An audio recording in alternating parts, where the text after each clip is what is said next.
그동안 이 탈원전 정책으로 인해서 다 죽어가던 두산중공업의 주가가 지난 한미 정상회담에서 한국과 미국이 이 원자력 발전에서 서로 협력하기로 하면서 우리나라 정부의 이 원전 정책의 변화가 감지가 되었고, 또 SMR에 대한 기대감으로 인해서 두산중공업의 주가는 한 달 만에 무려 100%가 넘는 상승의 흐름을 보여주고 있습니다. 자, 이렇게 다 죽어가던 두산중공업의 주가가 다시 기사회생할 만큼 원전과 관련된 종목들이 굉장히 뜨겁게 타오르고 있는데요. 그럼 오늘은 원전 관련 테마주의 급등 원인 중에 하나인 SMR, 그러니까 소형 모듈형 원전에 대해서 살펴보고 그 관련주에 대해서 여러분들께 말씀드리는 시간을 가져보도록 하겠습니다. 자, 그럼 바로 시작해 보도록 하죠.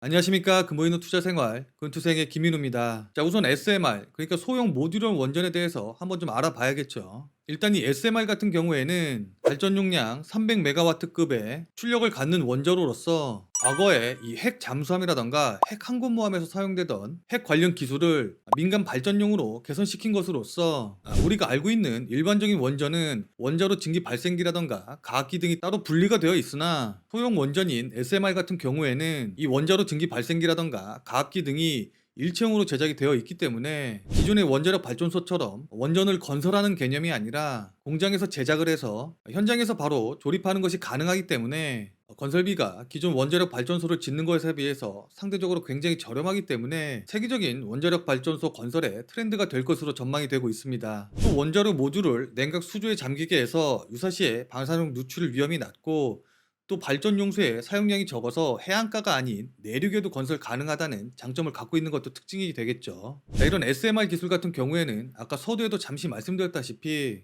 핵추진 잠수함이라던가 핵추진 항공모함 기술이 민간 발전용으로 개선이 된 것이기 때문에 미국이라던가 러시아 같은 기존의 군사 강대국일수록 이 SMR 기술이 발전할 수밖에 없습니다. 그 중에서도 미국이 제일 앞서 있는데, 미국 에너지부의 지원을 받고 있는 뉴스케일 파워사 같은 경우에는 이 SMR 12개를 묶어서 약 720메가와트 규모의 원전 단지를 구축하는 계획을 발표하기도 하였습니다. 자, 아무튼 이런 장점들로 인해서 마이크로소프트의 창업자인 빌 게이츠와 또 월가의 전설적인 투자자죠, 워렌 버핏이 이 차세대 소형 원자로 발전소 건설에 함께 나서기로 하고, 또 바이든 대통령 역시 기존의 시장에서 관심을 많이 받았던 태양력이나 또 풍력 같은 이 신재생 에너지와 함께 SMR을 2050년 미국 탄소 중립 달성의 핵심 기술로 꼽았습니다. 아무래도 이 태양력이라던가 풍력 같은 친환경 에너지 같은 경우에는 안정적으로 에너지를 공급하기에 조금 무리가 있을 수 있기 때문에, 안정적으로 에너지를 공급할 수 있는 이 SMR이 탄소 중립을 위한 친환경 에너지 자원으로서 기대감을 높일 수밖에 없는 거겠죠. 자, 전 세계적으로 불고 있는 친환경이라는 이 트렌드, 거기다가 미국이 주도하는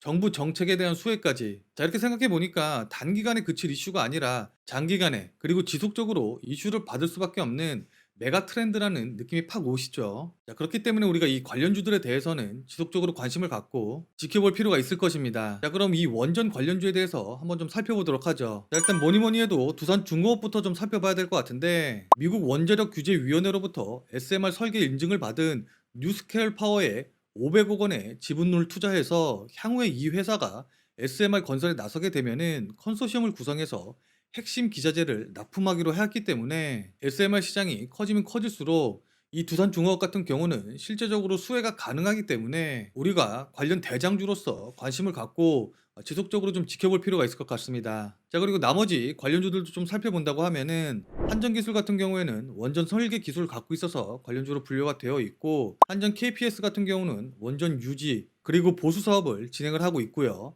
우진 같은 경우에는 원전용 계측기를 생산함으로써 관련주로 분류가 되어 있습니다. 또 우리기술 같은 경우에는 원전 제어 시스템 사업을 영위하고 있고, BHI 같은 경우에는 원자력 발전 보조 설비를 생산을 하고 있습니다. 마지막으로 보성파워텍 같은 경우에는 원전 플랜트에 들어가는 철골을 제작하는 것으로 알려져 있는 업체죠. 자, 근데 지금 제가 말씀드린 종목들 같은 경우에는 주가 차트를 좀 살펴보시면 아시겠지만은 이미 워낙 급등이 나왔고 또 지금도 급등을 하고 있기 때문에 지금 자리에서 신규로 매수에 들어가기에는 굉장히 가격적으로 부담스러운 자리입니다. 자, 그렇기 때문에 지금 자리에서 신규 매수하시기보다는 조정을 노려서 매수를 하시는 게 좋을 것 같은데, 지금 이 원전 관련주들이 굉장히 뜨겁게 시장에서 관심을 받고 있긴 하지만은 조금 더 시간이 지나게 되면 분명히 그 열기가 식게 될 것이고, 그에 따라서 주가는 조정 이후 횡보하는 모습을 나타낼 가능성이 굉장히 높습니다. 자, 그렇기 때문에 지금 제가 말씀드린 종목들 같은 경우에는 관심 종목에 넣어 두시고 지켜보시다가 바로 이렇게 횡보하면서 조정을 받는 시기를 노려서 매수를 하시는 전략으로 대응을 하시는 게 좋겠죠.